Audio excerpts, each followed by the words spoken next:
I still remember the way the light hit her hands that afternoon, soft and gold through the blinds, tracing the edge of her wrists like it was something worth worshipping. She was only pouring tea.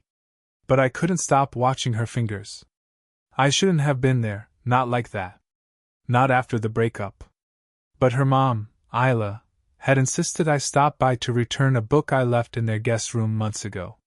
Said it was hers, but I think we both knew that wasn't really the point.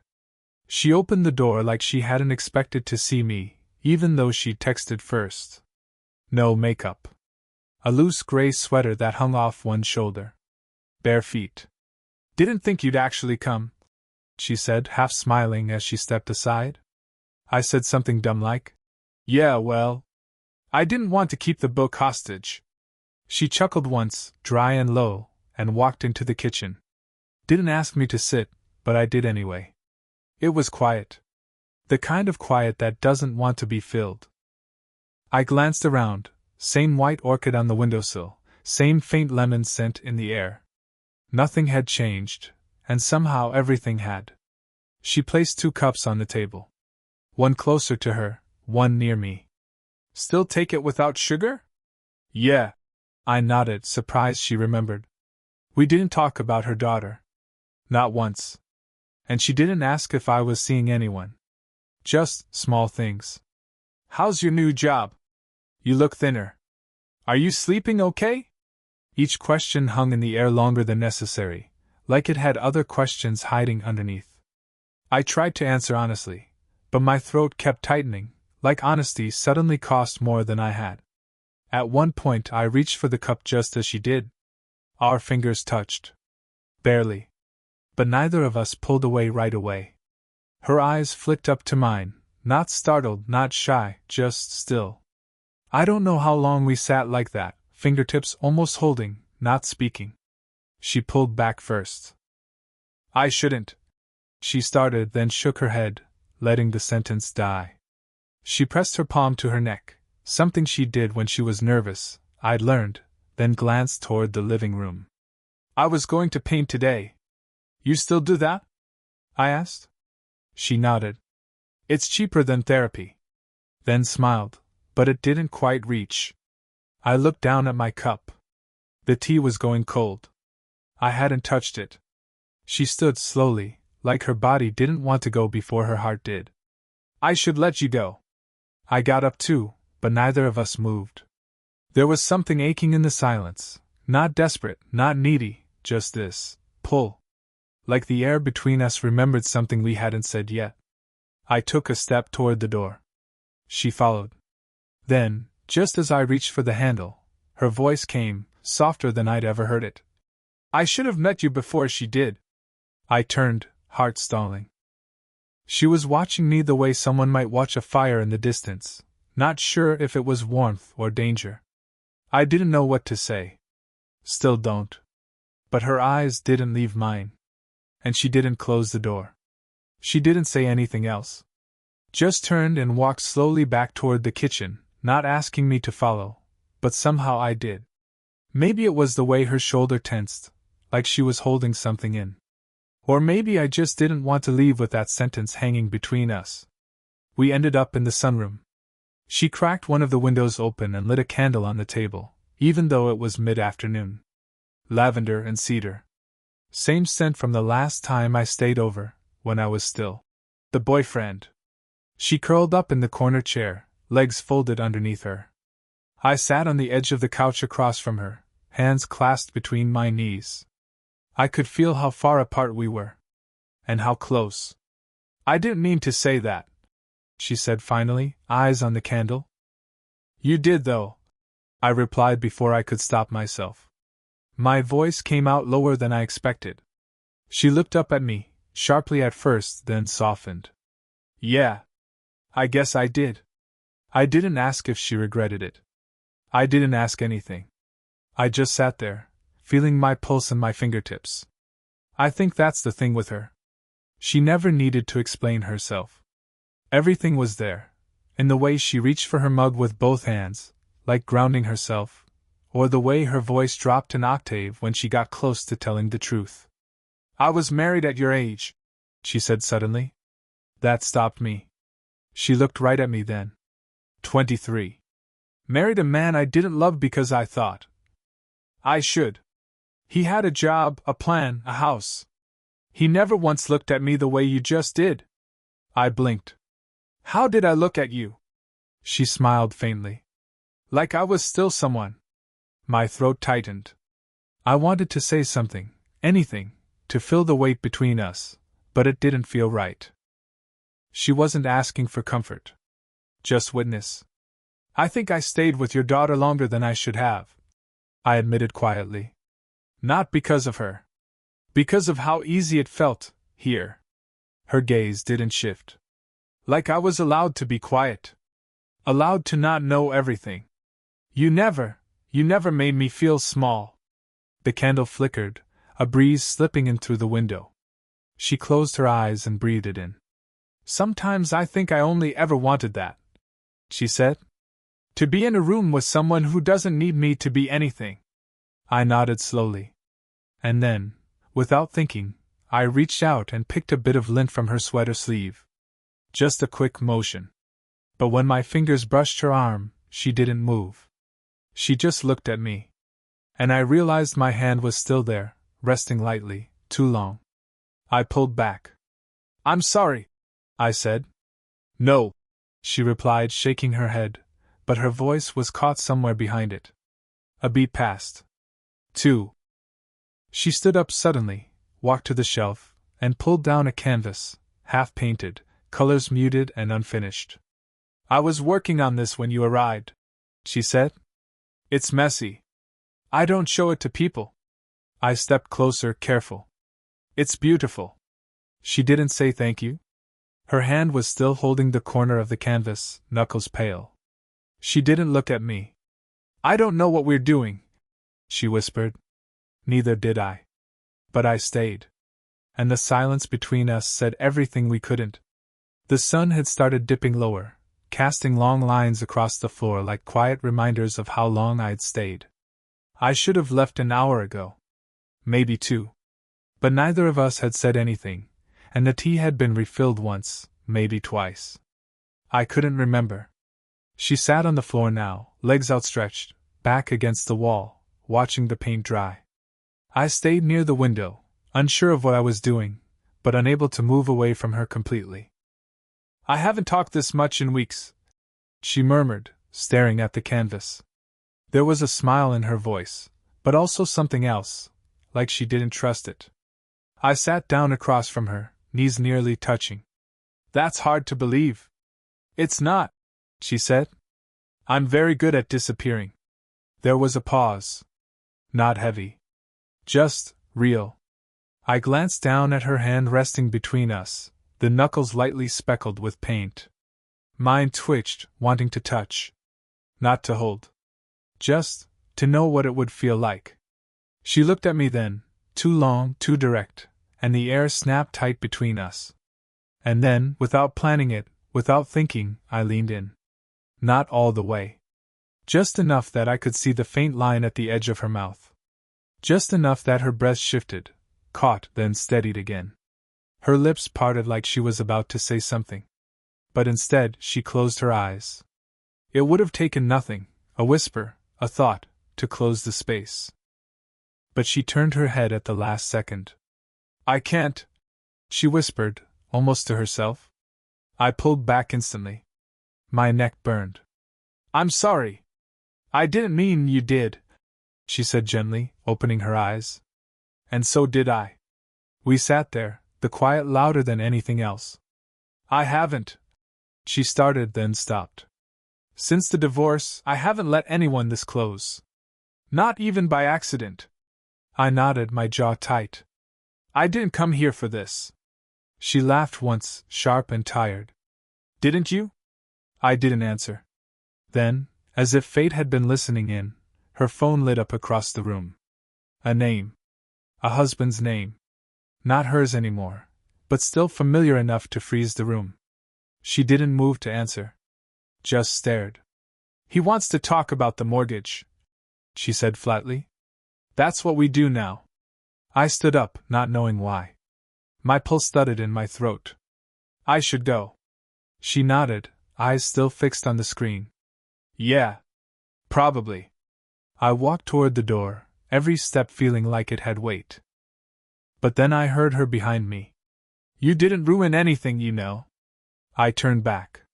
She was still standing near the canvas, arms folded tightly across her chest, like she wasn't sure whether to protect herself or let go. I wanted to say something. Anything that made this make sense. But I didn't. Instead, I walked back, just one step too close, and reached up to brush a stray curl from her forehead. My fingers trembled. She noticed. Her hand rose, almost instinctively, like she might catch my wrist. But then she dropped it. We didn't speak again. I left with my heart louder than my footsteps. And as I stepped into the late afternoon light, one thought came and stayed. I knew I shouldn't be feeling this, but I was. She opened the door the next time without even checking who it was. Like she'd been waiting. Or hoping. I held up the painting she'd forgotten in my car, the one she said she didn't care about, but I hadn't believed her. It wasn't dry yet. The colors had blurred slightly in the corner. I'd meant to drop it off and leave right away. She looked at me, then at the canvas. I didn't think you'd bring it back. I know, I said. She stepped aside. I walked in. The door clicked shut behind me. Everything felt tighter this time. The air, the space between us, the unsaid things that had multiplied since I left. She didn't offer tea. Didn't sit. She stood in the middle of the room, arms crossed, watching me like I was something unpredictable. I haven't stopped thinking about what you said, I said carefully. Her expression didn't change. I didn't say much, she murmured. Exactly. I didn't know where that line came from, but it hung there, sharp and real. Her lips parted like she was about to deflect, maybe soften the moment. But then she didn't. She let it sit. And then, slowly, she walked to the window and pulled back the curtain, letting in more light. The afternoon sun hit her hair and made it almost amber. Her arms stayed crossed. You don't know what you're doing, she said quietly, not looking at me. You think you do, but you don't. I didn't answer. Not right away. I needed her to say the next thing. And maybe she needed to say it, too. You're young, she went on. You'll meet people who don't come with baggage and failed marriages and daughters I should apologize to more often. You think that's what scares me? I asked. She finally turned. I think what scares you, she said, voice steady but raw, is that I see you too clearly. And what scares me, her voice cracked, just slightly, is that you see me at all. We stared at each other. That was the moment. The line where something broke open. I came here to bring the painting, I said. That's not why you stayed. Silence. Heavy but alive. And then she said it. Just loud enough to change everything. I wanted to kiss you the last time you were here. I blinked, chest tightening. I know, I said. Her throat moved as she swallowed, and she looked away, eyes suddenly glassy. I can't do this, she whispered. I really can't. But she didn't walk away. She didn't move at all. I stepped closer, each breath between us smaller now, warmer. I'm not asking for anything, I said. I don't want to lie about what this is anymore. Her eyes flicked up. And in them, something flickered, like the walls she'd built were already crumbling, even as she tried to hold them up. I reached for her hand. Not grabbing, just offering. Her fingers hesitated, hovered, then grazed mine. That was all. And then, her voice barely audible. Don't go. I didn't. And in that split second, we both knew, we were already too far in. We didn't kiss. But we should have. Her hand stayed against mine for a beat too long, then fell away like it had never been there. She turned, breast sharp in her chest, and walked back toward the kitchen without a word. I stayed standing in the middle of the room, pulse still running ahead of me. Then I heard the drawer open, the one near the fridge. She rummaged for something. Silence. More silence. Then her voice. Quiet, but too level. You remember that trip I mentioned? The one up north? Yeah, I said carefully. I'm going. In 2 weeks. I waited. She didn't turn around. But not alone. My stomach dropped, slow and sick. Oh. He's someone I've known for a while, she said, reaching unnecessarily for a towel and folding it, then unfolding it again. We tried once. Before my marriage ended. I thought. I don't know. I stepped closer, but not too close. You said you were done with him. I thought I was. The towel slipped from her hands and hit the floor, soft and absurdly loud. I bent to pick it up. She beat me to it. Our hands touched again, this time sharper, more abrupt, and both of us flinched like it burned. I didn't mean to. She started, but didn't finish. I straightened. Then why ask me not to go? She didn't answer. Instead, she leaned back against the counter, arms folded, her armor again. You're leaving soon anyway, aren't you? She asked. I frowned. What? Your internship's almost over. Your lease. Your life here, this was never permanent. I didn't even know she knew all that. You've been thinking about that? I asked. She nodded barely. It's easier if I do. I didn't say anything for a long moment. The room felt heavier than it should have, like the walls were listening. Nothing happened, I said. I know. But it could have. Her voice caught in her throat. That's the part that scares me. And then something shifted in her face, something small, but I saw it. Like a door quietly shutting inside her. Not slamming. Just closing. I'm not who you think I am, she said. You're more than you think, I replied. Her mouth trembled at that. Just once. Then her phone buzzed again on the counter. Same name. She turned it over without looking at the screen. I should go, I said. She nodded, but didn't say goodbye. I walked to the door, each step feeling like it was dragging a piece of me behind. Just before I left, I turned back. She hadn't moved. Still leaning, arms crossed, gaze somewhere far away. I wasn't lying, I said. Her eyes met mine. Glassy. Exhausted.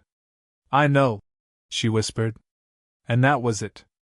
The door closed softly behind me. And I couldn't tell if I'd walked away from something that was never mine, or if I'd just been let go. I didn't knock this time. Just stood at her door with my hand hovering, useless, for too long. The sky behind me was bruised with early evening. The air smelled like rain, though none had come. I didn't have a plan. Just a weight in my chest that had gotten too loud to carry alone. She opened the door before I could gather myself. Like she'd heard me breathing out there. Her hair was tied back this time. Simple sweater. Bare face. No hiding. She didn't smile. I wasn't sure you'd come back, she said. I wasn't sure either. She stepped aside. I walked in. The house was dim. Only the lamp near the bookshelf was on, casting everything in this soft, amber quiet. We didn't sit. We just stood facing each other, the space between us full of every version of this moment we hadn't let happen. I thought about what you said, I told her. She didn't move. Just nodded once. And I need to say something. Not to fix anything. Just to stop carrying it like this. She looked tired, but not distant. Okay, she said. I took a breath that didn't want to come. I want you, I said steady. But I don't know how this can work. Something in her eyes cracked a little. I think about the years, I continued. The looks we'd get. The people we'd lose. The timing. All of it. I think about what it means to want something that's already cost too much. I paused. My throat burned. But I still want you. And I hate how much I do. She exhaled slowly, as if her body had been holding its breath with mine. I told myself this wasn't real. She whispered. That you'd forget me the second you left. That I was just a strange little chapter in your early 20s. Her voice trembled, just barely. But then you stayed. You came back. You saw too much. I nodded. So did you. She crossed her arms, then uncrossed them, like the gesture no longer worked. I haven't let anyone touch the part of me that still believes in anything, she said. Not since before the divorce. Not even him. Especially not him. She stepped closer, 1 foot. I'm scared, she said. Me too. The silence stretched, but it didn't feel empty. It felt like breathe between confessions. If I open that door, she said quietly, I won't know how to close it again. I'm not asking you to open it, I said. I'm just asking you to leave it unlocked. We stood there, close, but not close enough.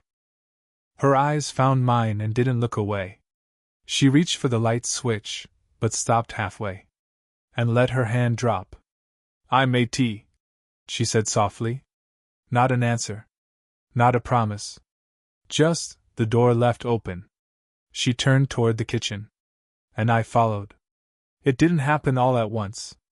There was no dramatic kiss in the rain, no frantic confession at a train station. Just small, human moments, a quiet walk after dark, her coat brushing my sleeve, a cup of tea already made when I arrived, the way she'd started saying, when you come over, instead of, if. We never made a decision. We just stopped pulling away. The fear didn't disappear. It softened. Became something we carried together. I remember the first time I stayed the night again, not because I had to, not because I forgot something, but because it felt right. We didn't sleep together.